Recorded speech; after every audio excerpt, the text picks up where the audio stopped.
Obrigado, Sr. Presidente. Quero começar por cumprimentar o Sr. Engenheiro e quem o acompanha. Agradecer os esclarecimentos que já foram prestados e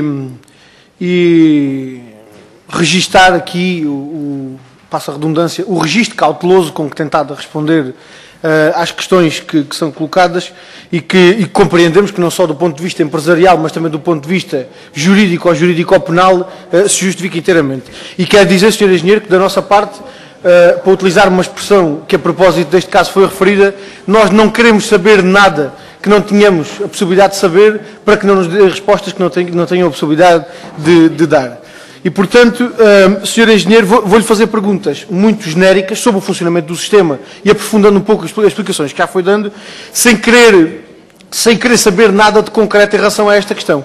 Até porque a referência que já aqui nos deixou da participação ao Ministério Público de algumas das informações preliminares, alguns dos resultados preliminares do inquérito que abriram, julgo que é uma nota de preocupação, porque se houver esse contacto com o Ministério Público, será, pelo menos poderá haver indícios da prática de ilícitos criminais e isso obviamente é preocupante e, portanto, não vou procurar obter nenhuma informação que legalmente não nos possa ser fornecida.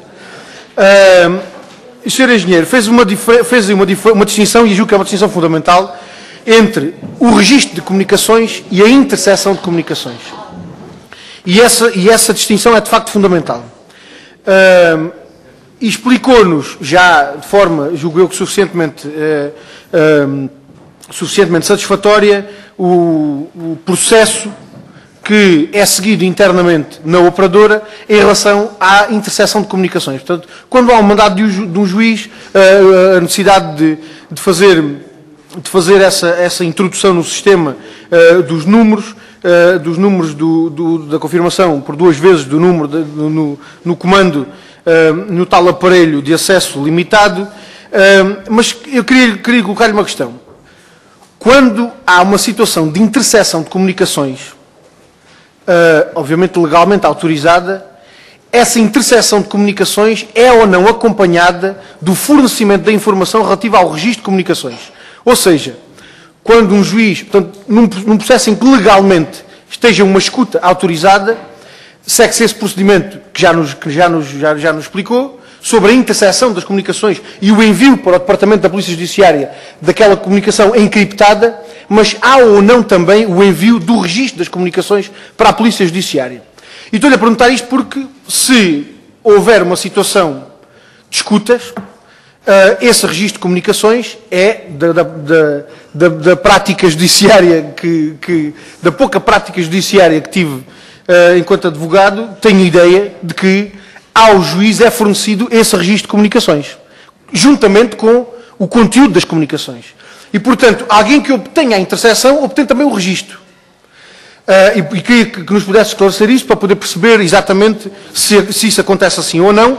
E gostava de saber, num caso desses, portanto, no caso de uma escuta legalmente autorizada, como é que é fornecida a informação sobre o registro de comunicações.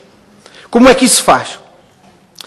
E queria saber também como é que a operadora, seja a vossa, seja outra qualquer, está em condições de garantir que o destinatário da informação, quer em relação ao conteúdo das comunicações, quer em relação ao registro das comunicações, é um destinatário legítimo.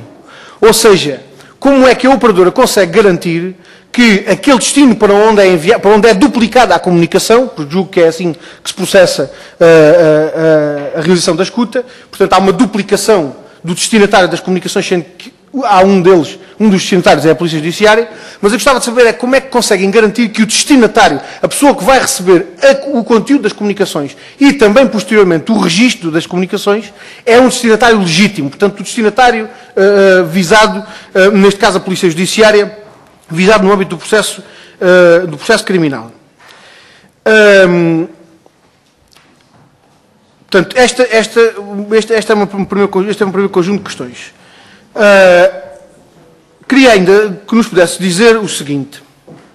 Portanto, havendo essa distinção entre a interseção das comunicações e o registro das comunicações, e reportando-nos apenas ao registro das comunicações, porque parece que o que está em causa é apenas o registro das comunicações, quer dizer, pelo menos foi só isso que foi divulgado na imprensa, não há notícias de que tenha havido uma interseção de comunicações, ou pelo menos que a imprensa tenha tido conhecimento de que houve uma interseção de comunicações e do seu conteúdo, mas a questão que lhe queria colocar é uma questão que em parte já foi colocada, mas eu gostava que nos pudesse dar uma resposta mais concreta. E em relação ao registro de comunicações, disse-nos que há pelo menos 72 tipos de registro de utilizadores, de perfis de utilizadores, àquela aplicação através da qual se pode obter esse registro. Portanto, haverá pelo menos 72 pessoas. Calculo que haja perfis de utilizadores que se aplicam a mais do que uma pessoa. Portanto, é um número considerável de pessoas. Mas admito também que desses 72 perfis de utilizadores, nem todos tenham acesso ao registro das comunicações. Gostava que nos pudesse dizer isso. E gostava que nos pudesse dizer também, mais em concreto, quantas pessoas têm, de facto, acesso à informação sobre o registro de comunicações. Ou seja, quantas pessoas podiam obter, em concreto, aqueles dados. Queria ainda que nos pudesse explicar melhor que registro é feito do acesso a esses dados. Ou seja, já nos disse que é feito através de um registro de log no sistema. Portanto, mas aquilo que eu quero saber é se uma determinada pessoa que tenha uma autorização genérica para aceder ao registro de comunicações dos clientes, admito que operadores de call center que tenham que fazer contacto direto com os clientes tenham acesso a esse tipo de registro. Portanto, mas se uma pessoa que tem acesso genérico ao registro de comunicações dos clientes da operadora tivesse acesso a esses dados, queria que nos dissesse se esse acesso é individualizado, ou seja, se o sistema permite registar que aquele utilizador teve em concreto acesso aos dados daquele cliente. Se esse registro é feito no sistema ou não. Mais, se o sistema registra a utilização que é feita desses dados. Ou seja, se um utilizador tiver acesso ao sistema e tiver acesso ao registro de comunicações de um cliente e, por exemplo, der uma ordem de impressão daquele registro de comunicações, se o sistema registra ou não essa ordem de impressão, para onde é que ela foi feita, se eventualmente ele for enviado por correio eletrónico, qual é o destinatário dessa informação, se ele eventualmente tiver outro tipo de tratamento, se o sistema registra ou não a utilização que é dada a esses dados do registro de comunicações. Quero ainda que nos diga também, se puder dizer, julgo que esta informação julgo que não estou a entrar em detalhes do caso em si, portanto estou apenas a pedir informação sobre o funcionamento geral do sistema, e portanto julgo que é a informação que nos pode dar. Queria que nos dissesse também qual é a informação que os utilizadores do sistema têm em relação ao registro. Ou seja, se os utilizadores da empresa, quando acedem ao registro de comunicações de um cliente, se eles próprios sabem que aquele seu acesso está a ser registado no sistema, que a utilização dos dados é registada no sistema e, portanto, se sabem ou não que a utilização que estão a fazer daqueles dados pode ser verificada ou controlada à margem. Porque, como deve calcular, isto é importante, não é? Porque, se eventualmente um utilizador da empresa teve acesso ao registro de comunicações daquele cliente, se souber que fica registada no sistema uma ordem de impressão, provavelmente, em vez de mandar imprimir, copia para um papel, digo eu. Se pretender dar uma utilização ilícita àquela informação que obteve legalmente, julgo eu que procurará fugir ao sistema. E, portanto, a pergunta que lhe faço é se os utilizadores têm conhecimento exato do registro que o sistema faz, do acesso à informação e da utilização que é dada à informação. E, por último, peço desculpa pela extensão das questões, mas julgo que são questões fundamentais. Por último, gostava de saber quem é que controla a atuação da operadora. Ou seja, havendo 72 perfis de utilizadores, havendo gente com diferentes níveis de acesso à informação, havendo um sistema de registro e de controle desta informação e da utilização que lhe é dada, quem é que controla que, apesar do sistema ter tudo bem registado, que não há utilizações ilícitas daquela informação? Ou seja, quem é que na prática faz esse controle em relação à operadora, não só em relação ao registro de comunicações, mas também em relação à interseção de comunicações. E aqui voltava, apesar da distinção, voltava a colocar esta questão, porque julgo que é relevante em função do primeiro conjunto de perguntas que lhe fiz. E por outro lado, para além de saber quem é que faz esta fiscalização, gostava que nos pudesse dizer aqui, pelo menos de forma aproximada, no último ano, quantas fiscalizações foram feitas em relação a esta matéria. Portanto, se houve ou não fiscalizações em relação à forma como os utilizadores acedem à informação, em relação à tentativa, em relação à eventual tentativa de acesso a dados que os utilizadores não têm permissão para aceder, quantas vezes é que houve esta fiscalização no último ano e porquê é que ela foi feita, obviamente. E agradeço-lhe já, se puder responder a todas estas questões, porque é de facto uma bateria de questões, mas eu julgo que são questões fundamentais que era importante esclarecer nesta audição. Eu julgo que ficou só uma questão por responder e agradeço-lhe já a resposta que a BAC deu às questões que lhe fiz. Ficou apenas uma pergunta por responder que tem que ver com a informação que os utilizadores do sistema dentro da operadora têm em relação ao registro que é feito do seu acesso. Ou seja, se o operador, quando acede àqueles dados e quando utiliza aqueles dados, sabe exatamente o tipo de registro que o sistema está a fazer do seu acesso e da utilização que dá a esses dados. Obrigado, Sr. Presidente. Sr. Engenheiro, queria colocar-lhe mais 4 questões, uma das quais já tinha sido colocada há bocado, mas agora coloco já de forma mais completa, tendo em conta a informação que nos deu. Tendo em conta a informação que já nos deu sobre os mecanismos de fiscalização ou da auditoria interna e externa, a questão que lhe coloco é quantas auditorias ou fiscalizações foram realizadas no último ano, quer internas, quer externas. Ou seja, que controlo, que fiscalização é que houve no último ano? Estou-lhe a pedir o último ano só a título de exemplo, para perceber a frequência com que essas coisas acontecem, e particularmente no último ano, quantas auditorias ou fiscalizações foram realizadas,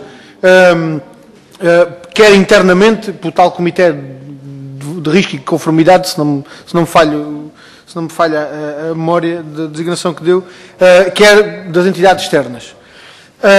Uma segunda questão já foi julgo, se bem percebi, tinha sido colocada já também para o Sr. Deputado Acílio Honório, e que tem que ver com isto. Os utilizadores que têm acesso ao registro de comunicações conseguem obter automaticamente a identidade dos destinatários daquelas comunicações se eles forem clientes da operadora ou não? Ou só obtêm um número de telefone e precisam de pesquisar no sistema aquele número de telefone para poder ter acesso à informação do destinatário da comunicação? Uma outra questão que tem que ver com uma resposta que deu depois ao Sr. Deputado José Luís Ferreira dos Verdes e que tem que ver com o seguinte. Portanto, falou-nos de uma base de dados à parte para os clientes que são objeto de interseção de comunicações legalmente autorizadas por um juiz. Não estou a falhar, pois não foi essa a explicação que nos deu. Portanto, há uma base de dados à parte que é utilizada nesse âmbito, no âmbito dos processos judiciais. A questão que lhe coloco é quem é que tem acesso a essa base de dados? Quem é que tem acesso aos dados dos clientes que estão incluídos nessa base de dados? São todos os utilizadores que têm funções no âmbito do apoio ao cliente ou que têm autorizações de âmbito não restrito, mais alguém que tenha alguma responsabilidade de comunicar esses dados às autoridades judiciais, ou apenas passam a ter acesso a esses dados alguns utilizadores com permissões especiais. Portanto, não sei se a pergunta é compreensível ou não. Isto, como já é mais que uma base de dados, já são vários os perfis de utilizadores, já torna-se difícil já manter alguma clareza na formulação das perguntas. Uma última pergunta, que tem que ver com esta, é de se sabe, e julgo que esta informação não é informação reservada, se o jornalista em causa constava ou não dessa base de dados à parte. Ou seja, isto obviamente tem que ver com a resposta da pergunta anterior, porque se eventualmente há uma integração de um cliente nessa tal base de dados que diz respeito apenas às escutas legalmente autorizadas, e se a essa base de dados só tiverem acesso a alguns utilizadores, a situação será uma. Se não é disso que se trata, portanto, se o jornalista em causa não constava de nenhuma base de dados especial e, portanto, os seus dados eram acessíveis a um número mais alargado de utilizadores do sistema informático, obviamente a situação será outra. E é tudo, Sr. Presidente.